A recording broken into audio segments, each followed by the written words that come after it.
So hi guys, so in today's video we would be looking at SELU function.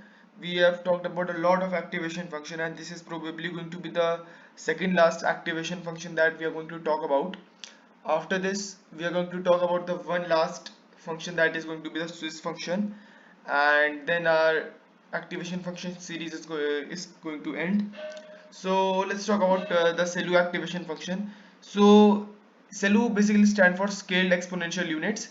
If you have studied about ReLUs and ALUs, it would means sound you really familiar. And these are activation functions that induce self-normalizing properties. I didn't put up the advantages and disadvantages because all the activation functions of cellus and have some advantages and disadvantages common and similar to ReLUs and ALUs. So you can look at the graph of this particular activation function, and this is the formula that if x is greater than 0, we would simply return lambda multiplied by x, and if x is less than 0, then we would return, we would return lambda multiplied by alpha e raised to the power x minus alpha. So let's try to run this in Python. So we imported the three main libraries, that is matplotlib and numpy and math, and I would simply export them, and I defined the two functions, that is scale and alpha. So this is alpha and this is scale. So I would just simply do this alpha here, and yeah. So these are the two predefined values, you can't change them. These values have been predefined by the activation function, and I would run them. And this is the part where we define the function that define SELU. If x is greater than 0, what we would return scale star multiplied by x, that is this. Else what we would do, uh, we would multiply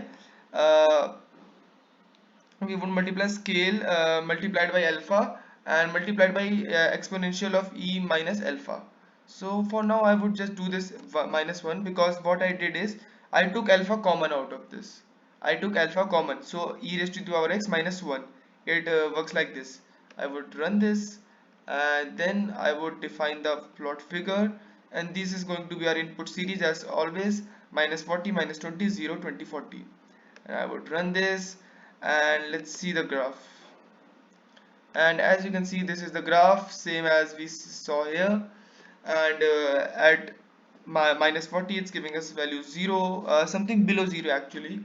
So it's really simple that minus 40 is less than minus 40 is less than 0, hence it is following this method, that scale multiplied by alpha and the exponential of x minus 1.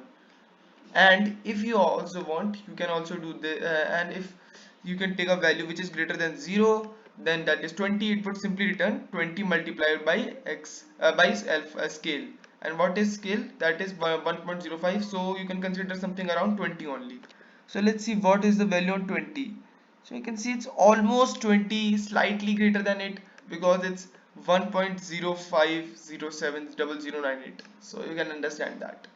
Now, coming to the implementation in Keras, as always, tf.keras.activations.leakyrelu.relu. Simply, we did it SELU this time. It's really simple. And the scaled exponential linear unit activation function is defined as following. As I told you, this is the formula. If x is greater than 0, we would simply return scale multiplied by x.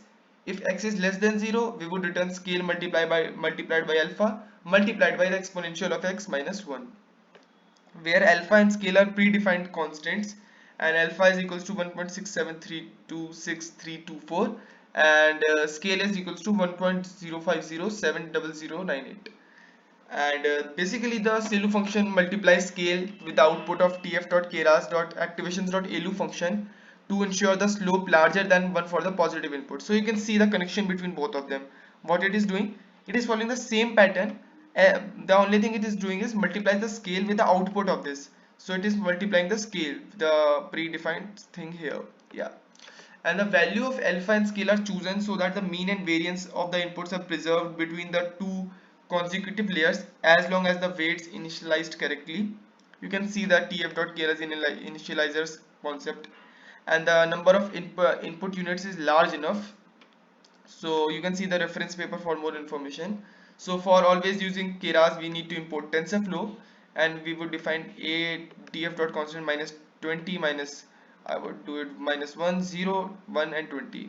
I would run this, and then b equals to tf.keras.activation.selu. It would apply all the function to this given particular value, and let's see the output. So for minus 20 it's minus 0.75, but 1 it should be something near 1 only.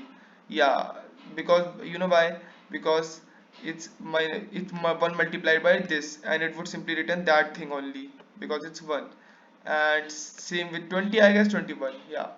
So the arguments which it takes a tensor or variable to compute the activation function for for the argument, and what it returns the scaled exponential activation unit, that is scaled multiplied by the LU of x and alpha. So we are just multiplying the scale with the output of the LU function. If you have seen my previous video in which we talked about the LU function, you must be getting what I am trying to say. So this was it for the video. In the next video, we are going to talk about the Swiss function, which is going to be the last video of this activation function series. So thank you so much for watching this video. Thank you and have a nice day.